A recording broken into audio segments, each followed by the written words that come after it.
안녕하세요. 7월 21일부터 진행되고 있는 민생회복 소비 쿠폰 신청 및 사용 시 주의사항 알려드립니다. 22일 행정안전부에 따르면 민생회복 소비 쿠폰 1차 신청 첫날인 전날 전체 지급 대상자의 13.8%인 697만 5,642명이 신청을 마쳤습니다. 행안부는 소비쿠폰 첫날 신청자가 과거 국민지원금 1일차 신청자인 약 500만 명 대비 40% 증가했다며 국민의 기대감이 큰 상황으로 추정된다고 밝혔는데요.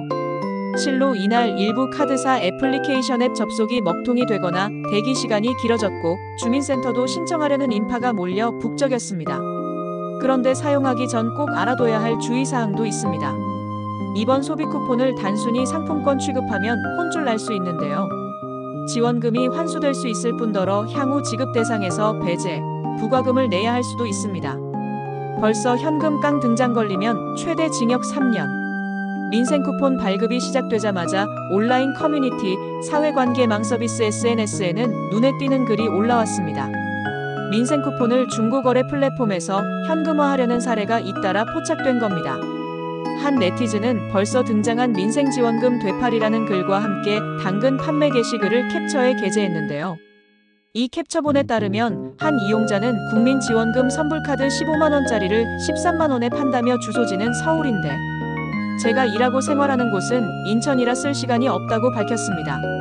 주민센터에서 받은 거라 바로 사용 가능하다. 인천에 내려가야 해서 빠른 거래 가능한 분만 거래한다고도 설명했죠. 이 같은 판매글은 중고나라에서도 확인됐습니다. 한 이용자는 민생 소비 쿠폰 판매합니다라는 제목의 글을 통해 경기권인데 일 때문에 경북에 내려와 있다. 필요하신 분 최대한 낮게 받고 보내드리겠다. 서로 윈윈해서 좋은 거래했으면 좋겠다고 제안했죠. 이번 지원금의 목적은 지역 경제 회복입니다. 소비 쿠폰은 신청자의 주민등록상 주소지 범위 내 연 매출 30억 원 이하 매장이나 지역사랑상품권 가맹점에서 사용하도록 제한돼 있는데요.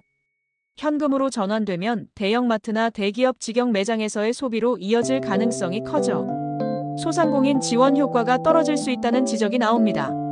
민생회복 소비 쿠폰을 개인 간 거래 등을 통해 이른바 현금 깡하거나 가맹점이 물품 판매 없이 혹은 실제 거래 금액 이상으로 상품권을 수취하여 환전하는 등의 사례는 부정유통에 해당합니다. 행안부는 소비쿠폰 부정유통 행위에 대한 관리도 강화하기로 했는데요. 소비쿠폰을 개인 간 거래 등을 통해 현금화할 경우 보조금 관리에 관한 법률에 따라 지원액의 전부 또는 일부를 반환해야 할 수 있습니다. 제재부과금 부과와 함께 향후 보조금 지급도 제한받을 수 있죠. 만약 물품 판매 없이 상품권을 수취해 환전하는 경우에는 처벌도 받을 수 있습니다. 판매자가 물품을 판매하지 않고 거래를 가장해 신용카드로 받은 소비 쿠폰을 결제하거나 실제 매출 금액보다 더 많은 금액을 수취하는 경우 여신전문금융업법에 따라 3년 이하의 징역 또는 2천만 원 이하의 벌금이 부과되죠. 가맹점이 물품 거래 없이 혹은 실제 거래 금액 이상으로 상품권을 수취하거나 환전하면 가맹점 등록 취소, 처분과 함께 2천만 원 이하의 과태료가 부과될 수 있습니다. 이에 당근과 중고나라, 번개장터 등 주요 온라인 중고거래 플랫폼은 민생지원금, 소비쿠폰 등 특정 검색어 제한 설정과 게시물 삭제 등을 조치하는 중입니다. 또 서울시는 민생회복 소비쿠폰 환매 감시반을 구성해 재판 매 현금화 등 부정유통을 점검합니다. 소비쿠폰 신청 사용 개시일부터 사용 종료일까지 운영되니 현금 깡은 정부 방침에 명백히 위반되는 불법 행위라는 사실을 명심해야겠습니다. 문자 속 링크는 가짜 스미싱 주의보. 소비쿠폰 신청 첫날엔 신청자들이 한꺼번에 몰리면서 일부 카드사, 모바일 앱 접속이 지연되거나 주민센터가 인산인해를 이뤘습니다. 이에 보다 빠르게 소비쿠폰을 신청할 수 있냐는 질문도 나왔는데요. 결론부터 얘기하자면 만약 신용체크카드 소비쿠폰을 모바일로 간단하게 신청하세요 같은 문구가 포함된 문자, 메시지를 받았다면 의심해야 합니다. 특히 문자 속 인터넷 주소 URL이 있다면 절대 눌러선 안 되죠. 방송통신위원회, 한국인터넷진흥원 KISA, 개인정보보호위원회는 앞서 대국민 보안 공지와 함께 정부는 절대 문자로 URL을 보내지 않는다고 강조한 바 있습니다. 쿠폰 신청과 관련된 공식 안내는 정부24, 카드사 등 금융회사, 지자체 홈페이지 등 공식 채널에서만 이루어집니다. 출처가 불분명한 링크 클릭은 피하는 게 상책이죠. 전례도 있습니다. 과거 재난지원금 지급 당시 정부를 사칭하는 메시지 속 링크를 클릭하면 악성 앱이 스마트폰에 설치되거나 피싱 사이트로 연결돼 개인정보와 금융정보가 유출된 바 있는데요. 이때 설치된 악성 앱은 피해자의 스마트폰 속 신분증 사본, 연락처, 계좌 정보 등을 탈취하는 건 물론 휴대전화 기능까지 조작할 수 있습니다. 인터넷 검색 중에도 안심해서는 안 됩니다. 쿠폰 지급 대상 확인, 지원금 신청 등 키워드를 포함한 가짜 웹사이트가 검색 광고를 통해 노출될 수 있기 때문인데요. 이런 광고를 클릭하면 유료 부가 서비스에 이용자를 가입시키는 사례도 이어지고 있습니다. 이에 쿠폰 신청을 빌미로 신분증, 계좌번호, 보안카드 정보를 요구할 경우 입력 행위를 즉시 중단해야 하는데요. 소비쿠폰 관련 문의는 정부민원안내센터 국민콜백 10을 이용할 수 있습니다. 스미싱 문자를 받은 경우에는 발신 전화번호 이용 중지를 위해 보이스피싱, 통합신고대응센터에 제보할 수 있죠. 만약 악성 앱이 이미 설치됐다면 모바일 백신 앱으로 검사한 후 삭제, 휴대전화를 초기화할 수 있습니다. 한국인터넷진흥원 상담센터 118의 도움을 받을 수 있고요. 스미싱으로 자금 이체 등 금융 피해가 발생했다면 본인이나 사기범 계좌의 금융사나 보이스피싱, 통합신고대응센터 112로 즉시 신고해 지급 정지를 요청해야 합니다. 개인정보 유출 시에는 추가 피해 예방을 위해 금융감독원 금융소비자 정보포털 파인의 개인정보 노출자 사고 예방 시스템을 활용할 수 있는데요.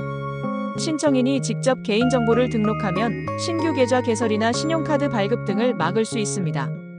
무엇보다 가장 좋은 방법은 애초에 정보를 사칭하는 인터넷 주소, 웹사이트에 접속하지 않는 건데요. 스미싱을 방지하기 위해 미리 휴대전화 보안 설정을 강화하는 것도 권장합니다. 안드로이드 스마트폰의 경우 설정 앱에서 보안 및 개인정보 보호 메뉴에 접속해 보안 위험, 자동 차단을 활성화할 수 있죠. 정부는 21일 오전 9시부터 온오프라인을 통해 민생회복 소비쿠폰 1차 지급 신청을 시작한다.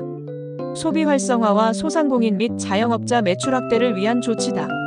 신청 첫 주는 온오프라인 모두 출생연도 끝자리를 기준으로 요일제를 적용한다.